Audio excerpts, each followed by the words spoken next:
for BMX, and this is going to be my review of Wrestlemania 37 and the Raw after Wrestlemania 37. So hopefully, hold on to your hats and you'll enjoy that. I am going to go through all the matches, tell you what I thought of them, tell you whether they were bad or rubbish. So, with that said, I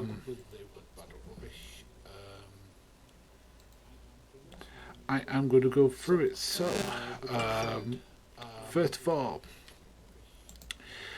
we're going to start off with our hosts, who are Bret Titus and the immortal one, Hulk Hogan.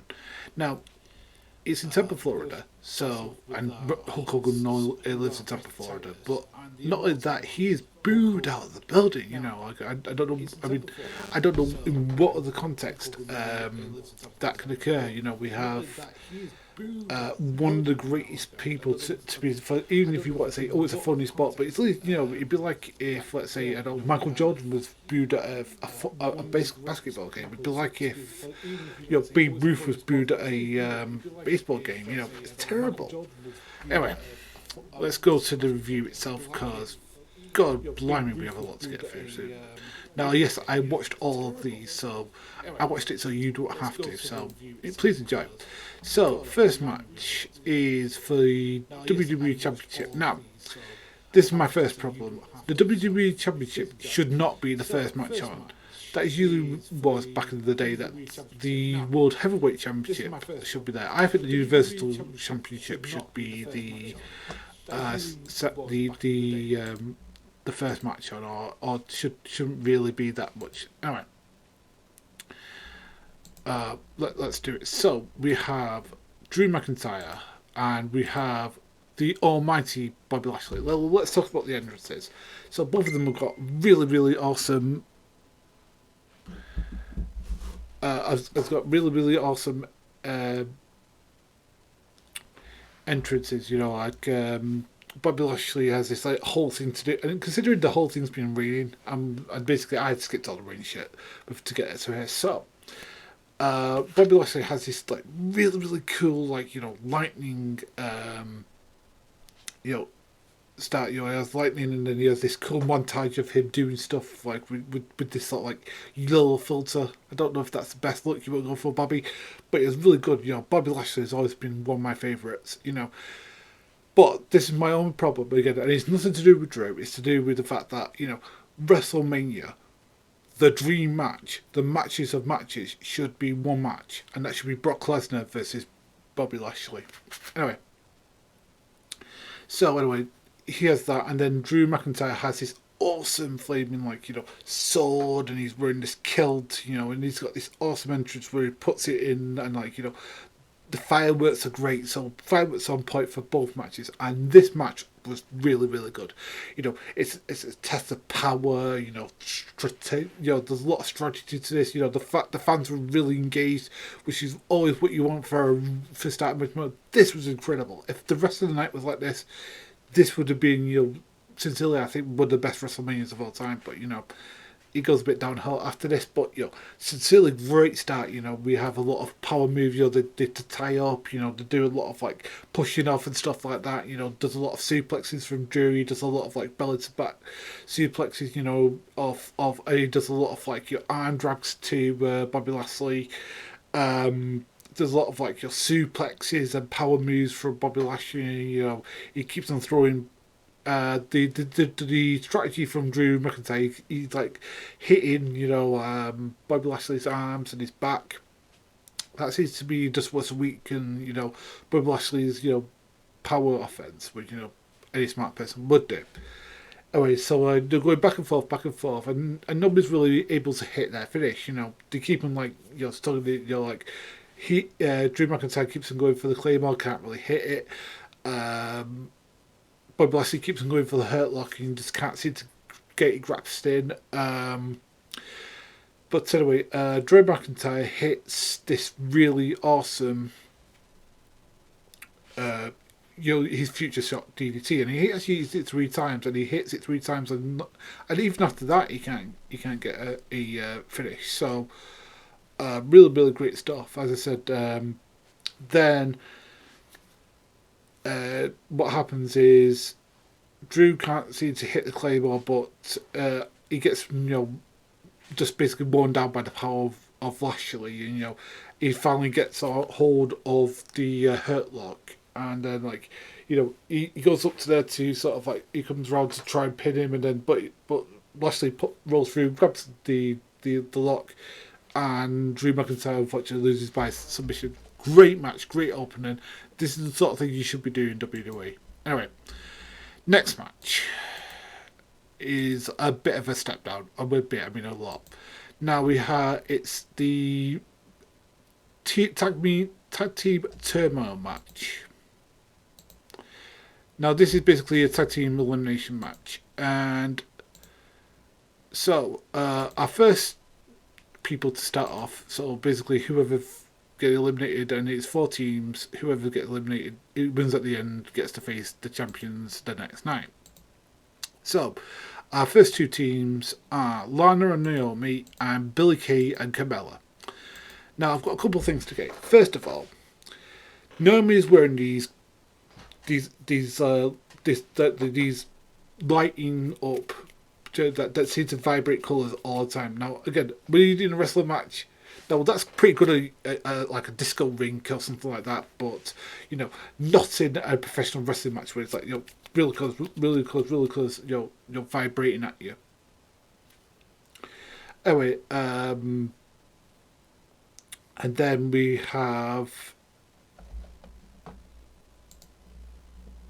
Billie Kay and Carmella. And Billie Kay, with the best will in the world, cannot wrestle. She flubs a lot of things, she can't sell for toffee. Her punches don't look like they connect.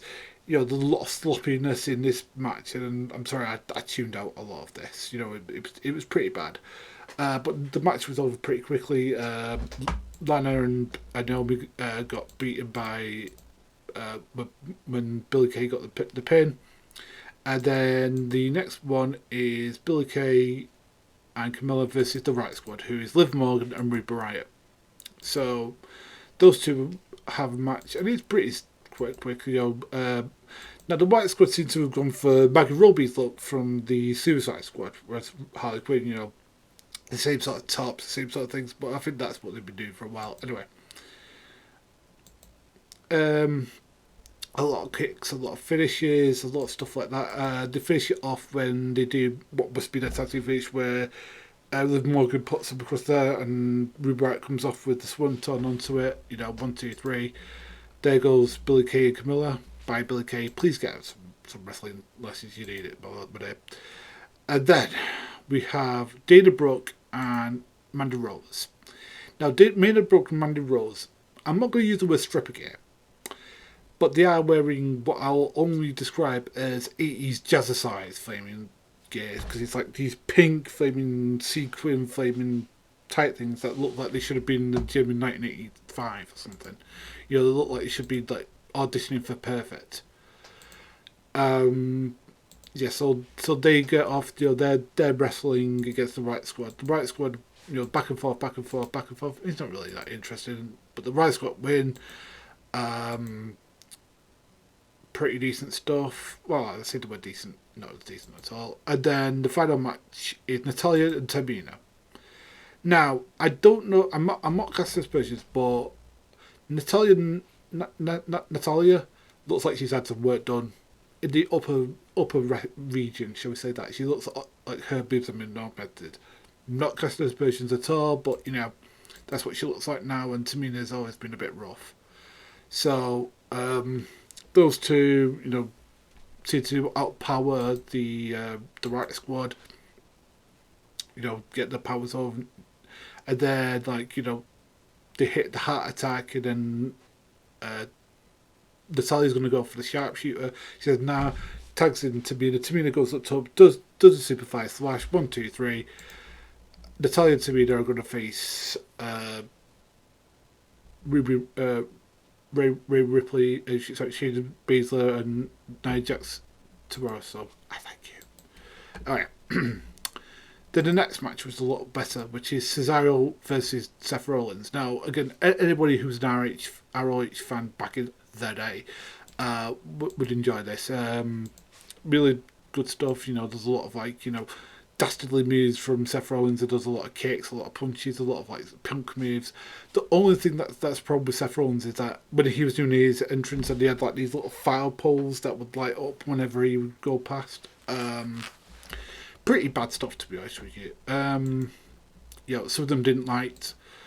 But yeah, Cesaro looked amazing. He's legitimately one of the strongest guys. So he literally picked up Seth Rollins with one hand. Would suplex him off. Would do the European uppercuts.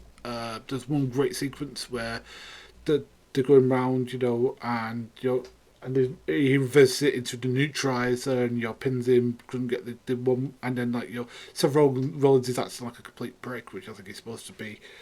The final bit of the match is where he does 23 swings and then gets him up for the neutralizer. 1, 2, 3. Your winner is Cesaro. Great stuff. The next match is the New Day, which is Xavier Woods and Kofi Kingston. Yeah, Kofi Kingston, the guy who was main eventing Wrestlemania 2 years ago.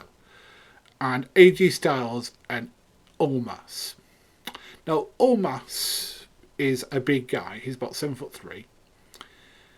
And I hate to say it, guys, but he's the new Giant Gonzalez.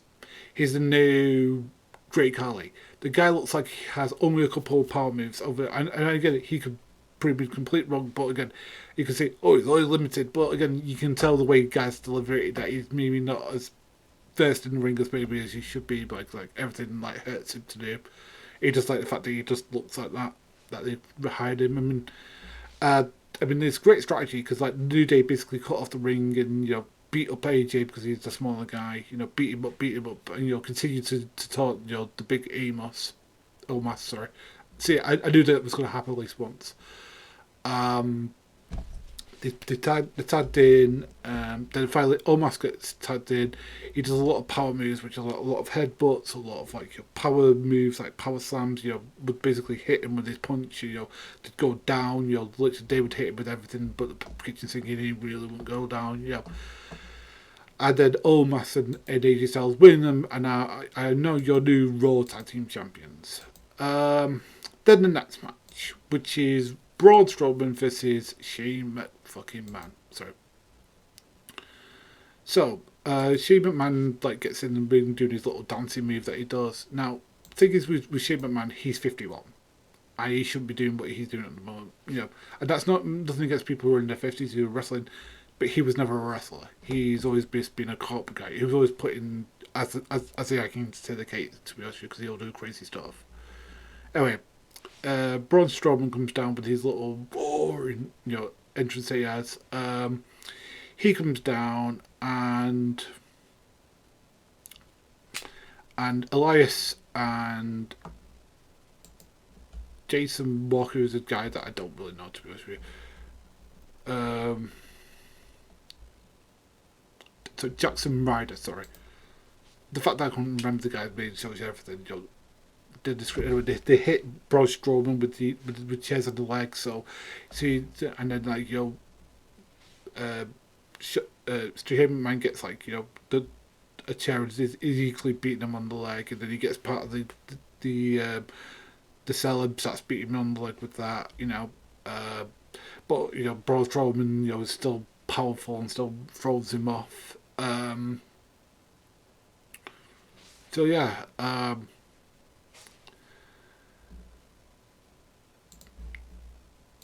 And then what happens is that they start climbing up and they go to the side of it. And now there's this white bag, and it had and Shane McMahon reaches in, pulls out this toolkit and hits Braun Strowman. Braun Strowman goes like that. He starts climbing down, and he puts his hand through, and Braun Strowman basically jumps up, grabs his hand, and starts pulling the fencing down, and pulls this guy in. And and then like literally to start climbing up, he basically throws him up there so he can throw him off again. So basically, Shane, you shouldn't be doing this. You'll be throwing off the flaming the cage at flaming 51.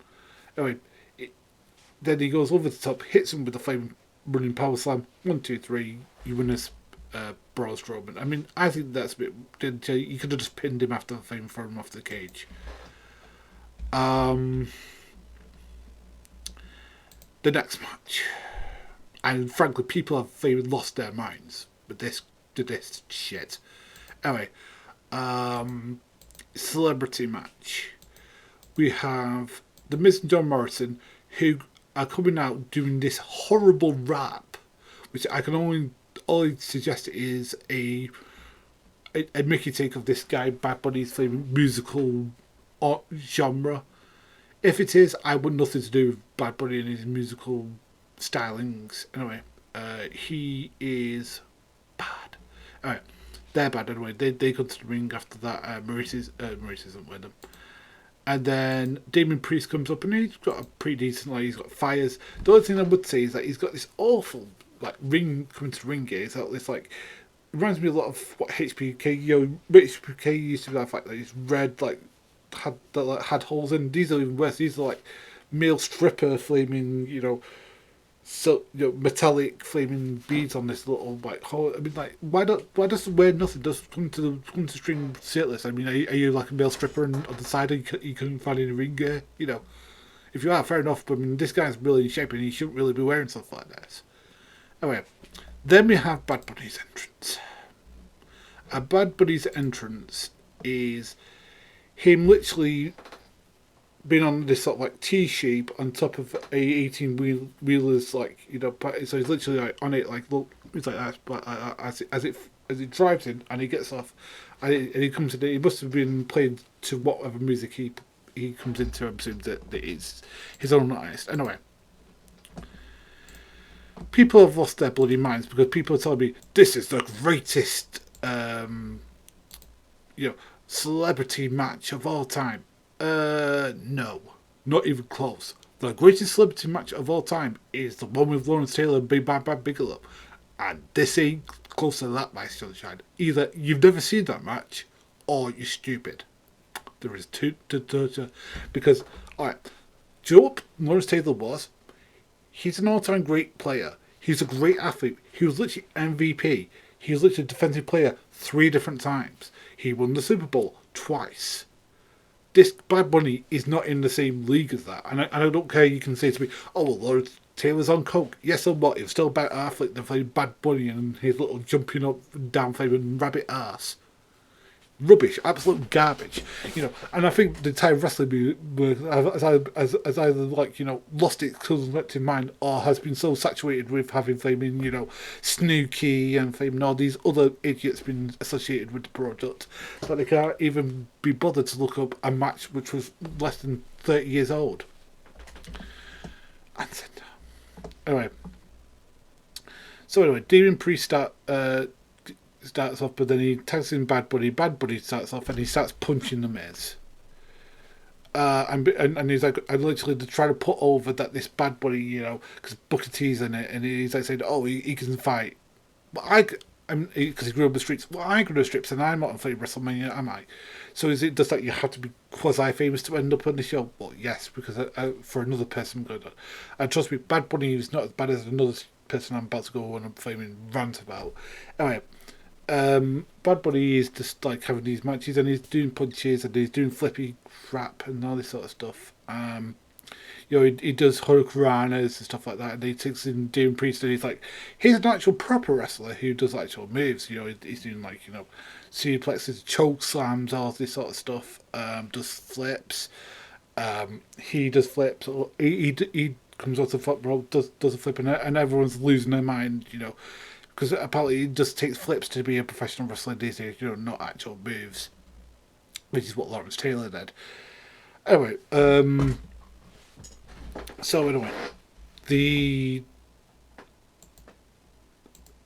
match was won when Damien Priest and Bad Bunny both get a pin on the other two. As I said, pretty decent match.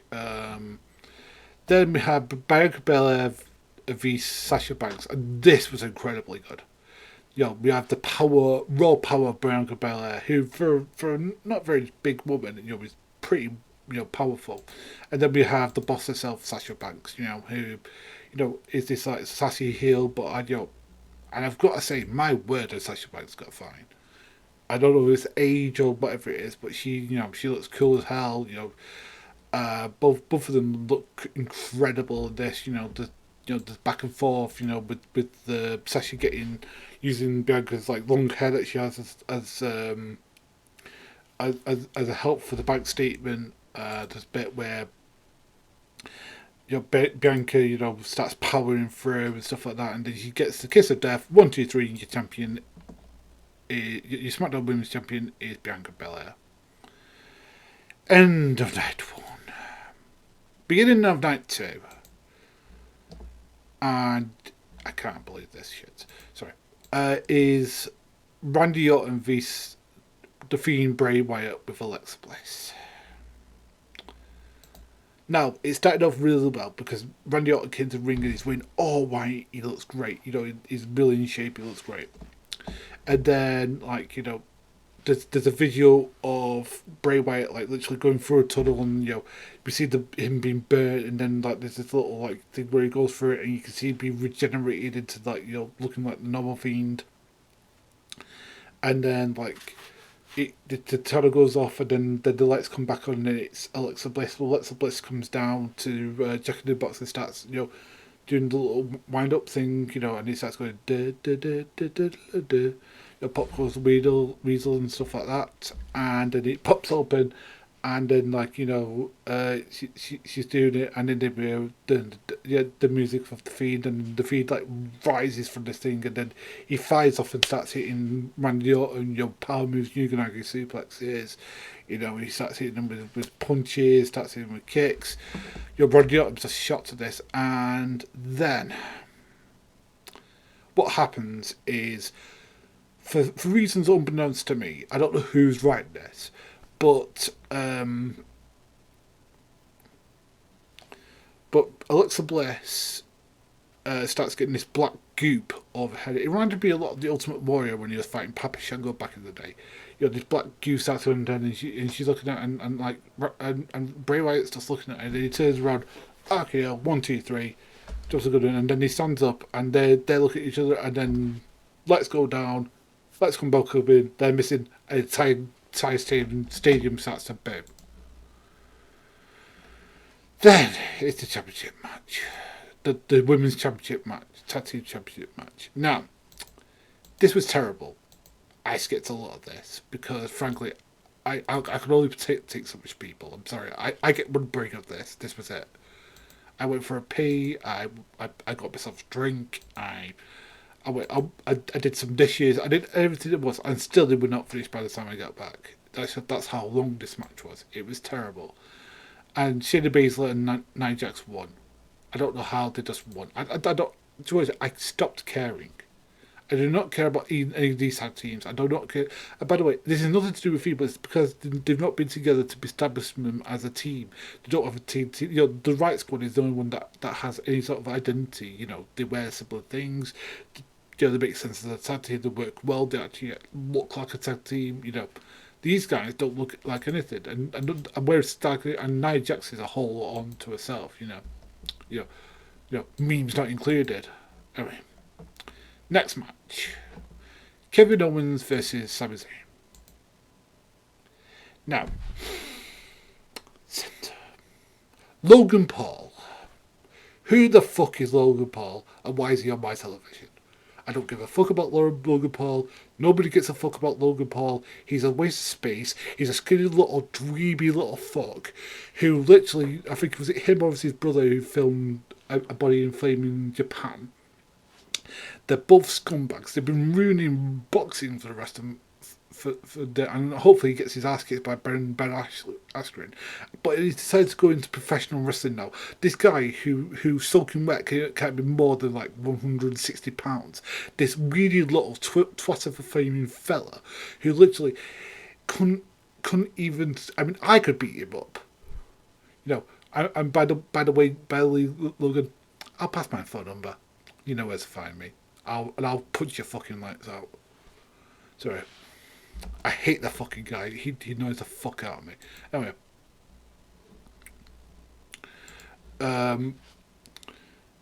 Anyway, this weird guy comes in and he's there, he's sitting there going, watching this match, Sami Zayn's supposed to be his friend. Well, what's the word? If I need a friends like that, I don't need enemies or whatever it is, this thing. Anyway, Sami Zayn and Kevin Owens basically have the same match they always do, where, they're throwing, they're doing dangerous stuff each other on the flaming,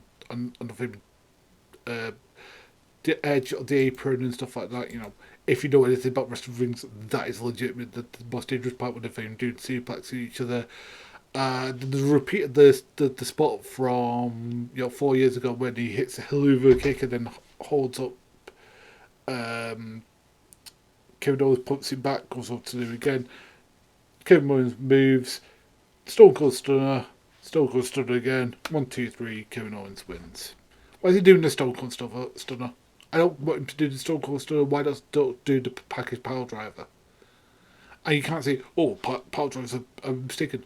I'm sorry, The Undertaker exists, He was doing the flaming tombstone pile driver for 30 bloody years. I don't think he ever hurt anybody with it. Anyway. But yeah. Can we have agreement now that Logan Paul never appears on my television again? If I never had to see this wormy little twerp ever in my life, I'll be thankful, because again, what has he ever done to benefit anybody, provide any sort of entertainment to anybody, apart from being a slimy, sleazy, scuzzy sort of guy you do not want to be associated with? And didn't he get accused of being of assaulting a woman? Anyway, cheers Logan. Right. What's next? Oh yeah, Sheamus versus Riddle, and not Matt Riddle, just Riddle. Our United States Championship match. Now, I actually thought this was alright. Compared to what's coming next, it was alright. They had back and forth, Riddle's a dude, bro, so I don't mind him getting his ass kicked by Flaming Sheamus, a lot of back and forth, a lot of strikes and stuff like that, a lot of white noises, a lot of stuff like that. It ends when Matt Riddle does like a little moonsault thing, and right in the middle of him doing it, Sheamus hits him with a bro kick from Flaming Hell. I mean, it looks like it turns his inside out. 1, 2, 3. You knew United States Champion is Sheamus. This match. Apollo Crews versus Big E Langston. Now, Big E Langston has a musical entrance of a guy who I've never heard of. People say he's one of the biggest rap acts. Rap acts I've never heard of in my life. Again, it might be that he's not popular over here. It's very possible. But, when I think big rap acts, I think LL Cool J. I think Houdini. I think Grandmaster Flash. I think NWA. I think Ice Cube. I think Flaming Ice T. I think the Beastie Boys. I think, Kendrick Lamar, if you want to go more modern with it. I think Drake. I do not think this guy who's going, we should doing that. I'm sorry, I couldn't understand what this guy was saying, and I don't think it was my hearing. I think that that's the particular genre of rap music that this person perpetrates. Anyway,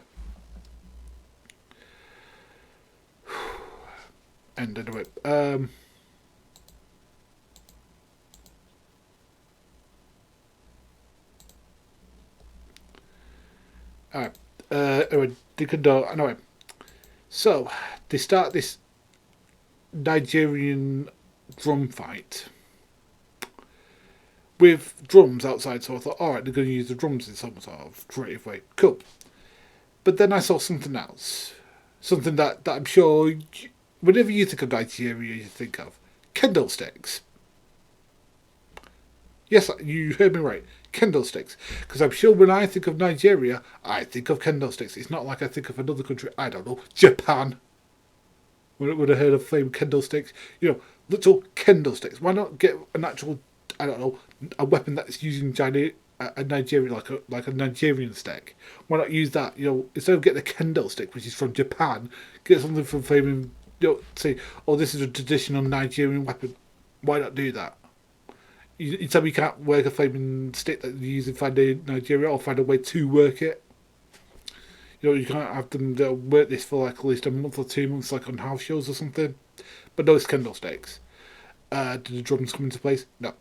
The gong comes into play. They use the gong on each other, and then as it gets to the end, Big E's got him up for the beginning, about to hit it, and then all of a sudden, a guy wearing a film,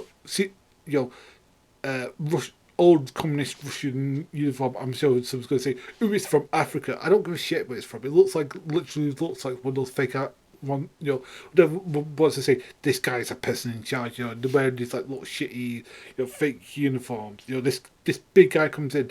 I guess Biggie Langston the famous choke slam 1, 2, 3. You need champion is famous. Yeah, at famous WrestleManias, we get a screwy finish. That's what the third and fourth screwy finish we have in a row now. Alright.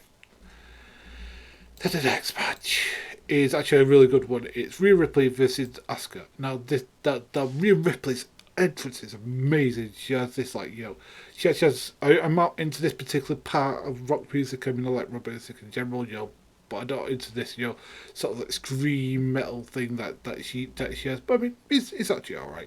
The woman doing it doesn't sound too bad. I actually understand what she's actually saying. The music doesn't sound too bad. Rhea Ripley looks cool. She's got she's got the platinum blonde hair. She's pretty tasty looking. Asuka comes in, looking cool. And it's a lot of and then the match starts. And it's a lot of hip attacks from Asuka. It's a lot of matches from.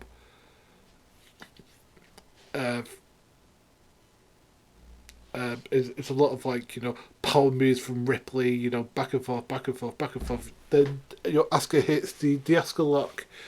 Then Ripley hits, reverses it into her power bomb finish, which is called the Riptide. 1, 2, 3.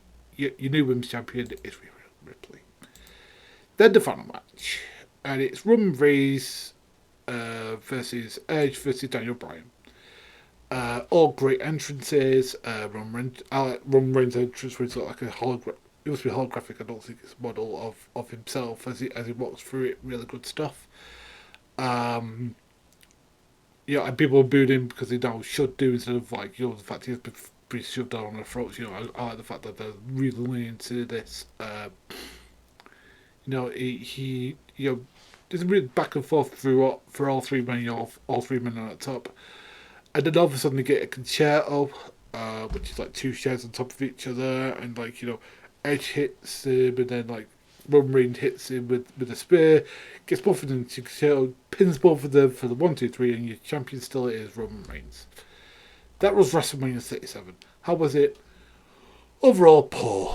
Very, very poor. There were some really good matches, don't get me wrong, but overall quality, when I compare it to others, just poor. Now I'm going to go into Raw, and please, I don't really want to do Raw. Please let me don't ruin Raw. Okay.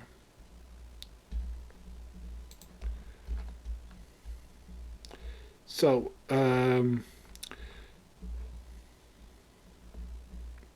so first bit of Raw is Bobby Lashley versus Riddle. What should have happened, which is Bobby Lashley kicks the crap out of Matt Riddle. Matt Riddle tries to do his little kicky stuff, but basically Bobby Lashley overpowers him and he gets him into a hurt lock. Taps out like he should do. Thank you for playing Matt Riddle. Next match is Viking Raiders make their return, and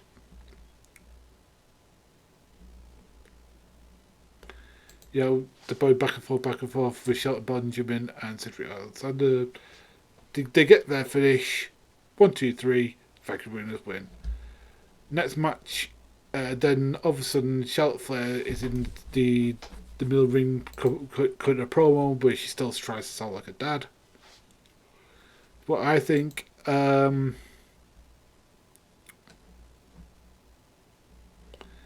next match is Rhea Ripley versus Asuka for a non-contest because short fight basically ends it. So basically we get the short version of what we got the night before, with the really good back and forth. But unfortunately, she DDTs one, she assaults the other. So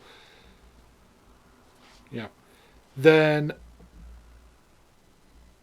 it's Miz and Morrison in a handicap match against Damien Priest. Now Damien Priest looks really good in this, as he should do. Then Maurice comes on top, flashes her tits. She doesn't flash her tits, but she might as well. Deflects Damien Priest. Miz follows him up. 1, 2, 3. Job done. The next one is a female tag team championship match, and no one could care less about these guys. I wish somebody would tell them. I don't care about Mandy Rose. Have they been Dana Brooke? I'm sorry. They still look like 80s jazzerciser still.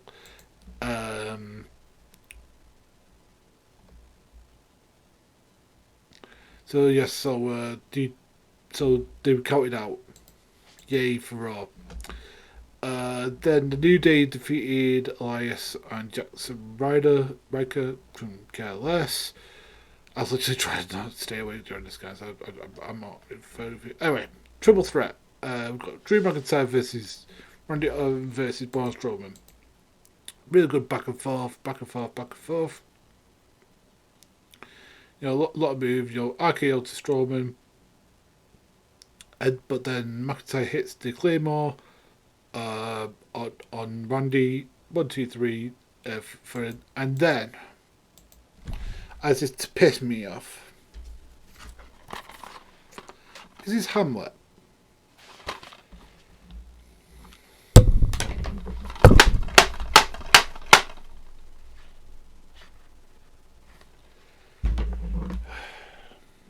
Retribution shows up. 2 members of Retribution who failed as a flaming thing. Just failed initially. Just failed. Failed. So why are they bringing them back? But no, now it looks like Bobby Lashley is going to be associated with them, even though they failed as a partner, because no one made us care about them. We cared about the Hurt Business, we didn't care about these guys. Anyway, that was Raw. Raw is ball. That's what I'm going to say about that. Anyway, that was my review of both of them. I hope it, and I'll see you next time.